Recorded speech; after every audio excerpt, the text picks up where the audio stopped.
Praise the lord అండి. అందరికీ వందనములు. అందరూ ఎలా ఉన్నారు? మీరందరూ కూడా దేవుని కృపలో వర్ధిల్లాలని మనస్ఫూర్తిగా కోరుకుంటున్నాను. ఆ దేవాది దేవుడి మహాకృపను బట్టి గడిచిన జూలై నెలంతా కూడా కాచి కాపాడి ఆగస్ట్ నెలలో మొదటి తారీఖున ఇట్టి కృపతో మనల్ని ఎలా నిలవబెట్టినందుకు దేవునికి మహిమ కలుగును గాక. ఆమెన్. ఈ ఉదయకాలము దేవుడు మనతో మాట్లాడుతున్నారు, మనకు వాగ్దానాన్ని అనుగ్రహిస్తున్నారు. ఎజ్రా గ్రంథము 8వ అధ్యాయము 23వ వచనము. మా దేవుని వేడుకొనగా ఆయన మా మనవిని అంగీకరించెను. ఆమెన్.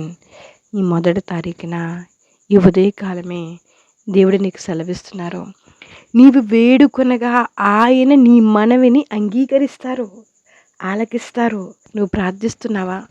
నా ప్రార్థనకు సమాధానం వస్తుందో లేదో అని సందేహపడుతున్నావా? నాకున్న సమస్యను బట్టి నేను దేవుడి దగ్గర వేడుకుంటున్నాను, నా సమస్య ఎప్పుడు తీరుతుంది అని నువ్వు ఆతృతగా ఎదురు చూస్తున్నావా? ఇదిగో ప్రియ చెల్లి, ప్రియ తమ్ముడు, ఇదిగో దేవుడు నీతోనే సెలవిస్తున్నారు.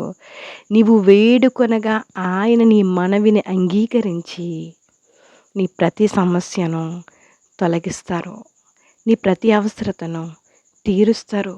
నువ్వు దేని కొరకైతే మొరపెడుతున్నావో నీ మొరను అంగీకరించడానికి ఆయన ఇష్టపడుతున్నారు, అంగీకరిస్తారు. హల్లెలూయా. దేవుడికే మహిమ కలుగును గాక.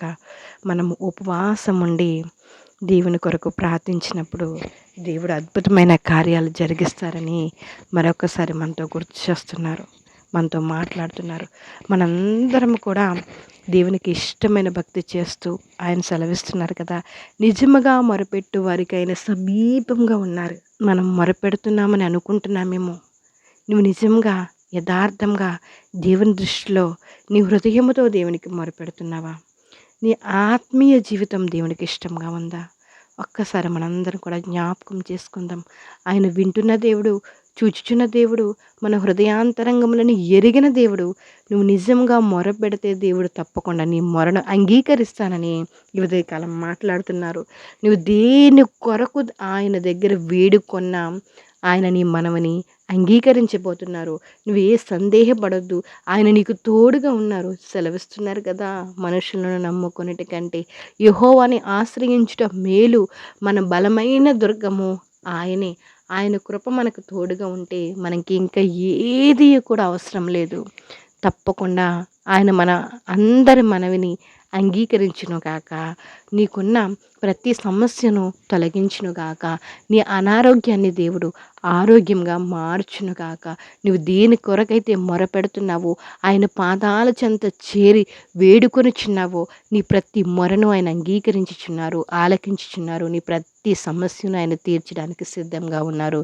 నువ్వు ధైర్యంగా ఈ నెలంతటిలో కూడా దేవుని కృపతో వర్ధిల్లుదువుగాక. దేవుని కృప నీకు తోడుగా ఉండునుగాక. మనం ప్రార్థిద్దాం. ఈ నెల మొదటి రోజున ఇదిగో దేవుడు మాట్లాడుతున్నారు కదా, నీ మనవని అంగీకరిస్తున్నారు, ఆలకిస్తున్నారు. ఈ నెలంతా మనకి శుభకరంగా ఉండునుగాక, సంతోషంతో ఉండునుగాక. ఒకవేళ ఎవరైనా జూలై నెలలో ఇబ్బందుల్లో ఉన్నారేమో, ఇరుకుల్లో ఉన్నారేమో, దిగులుతో ఉన్నారేమో, బాధతో ఉన్నారేమో, ఇదిగో మాట్లాడుతున్నారు. ఈ ఆగస్టు నెలంతా కూడా దేవుడు నీకు సంతోషాన్ని దయచేయాలనుకుంటున్నారు. సంతోషం నీకు, నీ కుటుంబానికి దేవుడు అనుగ్రహించాలని ఆశపడుతున్నారు. ఈ ఆగస్టు నెలంతా నీకు సంతోషకరంగా ఉండునుగాక, సమాధానకరంగా ఉండునుగాక. దేవుని కృపలో మనందరం కూడా వర్ధిల్లుదాం, ప్రార్థిద్దాం. జీవం కలిగిన దేవా, మీకు వందనాలు, స్తోత్రాలయ్యా. ఇదిగో నేను గడిచిన నెలంతా నేను మీరు కాచి కాపాడారు. మీకు ఏమి ఇచ్చి రుణం తీర్చుకోలేం తండ్రి. ఈ ఆగస్టు నెలలోనైనా మొదటి తారీఖునైనా దేవా స్తోత్రం, మొదటి గడియల్లో తండ్రి మీ పాదాల చెంత మేమున్నాం ప్రవ్వా. ప్రార్థిస్తున్న ప్రతి బిడ్డని జ్ఞాపకం చేసుకోండి, ప్రతి మొరను అంగీకరించండి ప్రవ్వా. ప్రతి ఒక్కరికి విడుదల దయచేయండి, ఆరోగ్యాలు దయచేయండి, మీ కృపను వర్ధిల్లింపచేయండి. ఈ నెలంతంగా బిడ్డలు సంతోషంగా గడిపినట్లు మీరు సహాయం చేయండి. ఏ దిగులు, బెంగ, భయము లేకుండానైనా మీరున్నారని అయినా ప్రతి బిడ్డ ధైర్యంగా ఉండినట్లు మీరు సహాయం చేయండి. ఇది మొదలుకొని మీ కృపతో ప్రతి బిడ్డను వర్ధిల్లింపచేయండి. బలహీనలను బలపరచండి, స్వస్థపరచండి. ఏమైనా బిడ్డల్ని, స్కూల్కి వెళ్తున్న బిడ్డలని జ్ఞాపకం చేసుకోండి. యవ్వన బిడ్డలోనైనా తగిన కాలం మంది వివాహాలు జరగడానికి మీరు సహాయం చేయండి. ఉద్యోగుల కోసం ఎదురు చూస్తున్న యవ్వన బిడ్డలను జ్ఞాపకం చేసుకుని మీ కార్యాన్ని సఫలపరచండి ప్రభువా. మీకు వందనాలు. గర్భఫలం కోసం ఎదురు చూస్తున్న యవ్వన బిడ్డలను జ్ఞాపకం చేసుకుని మీ కృప అనుగ్రహించండి తండ్రి. గర్భంతో ఉన్న బిడ్డలకి నెల నిండేంత వరకు మీ కృప అనుగ్రహించి చక్కని ఫలాన్ని అనుగ్రహించండి.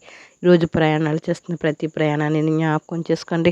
ఈరోజు పుట్టినరోజులు పెళ్లి రోజులు జరిపించుకున్న బిడ్డలను జ్ఞాపకం చేసుకుని మీ దయా కిరీటం ధరింపచేసి ఉండండి. ప్రతి బిడ్డలను నేను మీ పాదాలకు అప్పచెప్తున్నాం. ప్రతి బిడ్డ ఆశీర్వాదకరంగా ఉండినట్లు, దీవెనకరంగా ఉండినట్లు ప్రతి బిడ్డని మీరు దీవించండి. మీకు వందనాలు ప్రభా. మా దేశాన్ని జ్ఞాపకం చేసుకోండి ప్రభా. మా రాష్ట్రాన్ని జ్ఞాపకం చేసుకోండి. మా ప్రాంత వాసులందరినీ కూడా జ్ఞాపకం చేసుకోండి. ప్రపంచ దేశాల మధ్య శాంతి సమాధానాన్ని మీరు అనుగ్రహించండి అయ్యా. మా సంఘ బిడ్డలు ఎందరోనైనా విదేశాల్లో ఉన్నారు తండ్రి. వారందరికీ మీ కృప వర్ధిల్లింపచేయండి. ఇంకా ఎవరైతే విదేశాల్లో ఉన్నారో ప్రతి బిడ్డలని జ్ఞాపకం చేసుకోండి. వారు చేస్తున్న పనిలో మీరు తోడుగుండండి. మీ కృప అనుగ్రహించండి. ప్రతి పని చేస్తున్న బిడ్డని జ్ఞాపకం చేసుకోండి అయ్యా. ఉద్యోగస్తులు జ్ఞాపకం చేసుకోండి. వ్యాపారస్తులు జ్ఞాపకం చేసుకోండి. చేతి పని వారిని జ్ఞాపకం చేసుకోండి. ప్రతి ఒక్కరి పట్ల అద్భుతమైన కార్యాలు మీరు జరిగించండి అయ్యా. రైతులను జ్ఞాపకం చేసుకోండి ప్రభువా. దేవా, వారు వేస్తున్న ప్రతి పంట ఫలింపులోనికి వచ్చినట్లు మీరు సహాయం చేయండి. మీ కృప అనుగ్రహించండి. సేవకులను జ్ఞాపకం చేసుకోండి తండ్రి. పరిచర్య చేస్తున్న బిడ్డలను జ్ఞాపకం చేసుకోండి తండ్రి. కట్టబడుతున్న సంఘాలను మీరే కట్టించండి ప్రభా. గృహాల కోసం ఎదురు చూస్తున్న బిడ్డలను జ్ఞాపకం చేసుకోండి. లోన్ల కోసం ఎదురు చూస్తున్న బిడ్డలను జ్ఞాపకం చేసుకోండి. ప్రతి ఒక్కరి పట్ల అద్భుతమైన కార్యాలను మీరే జరిగిస్తారని, ప్రతి బిడ్డనినైనా ఈ ఆగస్టు నెలలోనైనా మీ కృపలో తండ్రి వర్ధిల్లింప చేస్తారని, సమస్త ఘనత మహిమ ప్రభావాలు మీరు పొందుకుంటారని ప్రభువుని యేసు నామములో అడిగి వేడుకుంటున్నాం మా పరమ తండ్రి. Amen. Praise the Lord. God bless you all.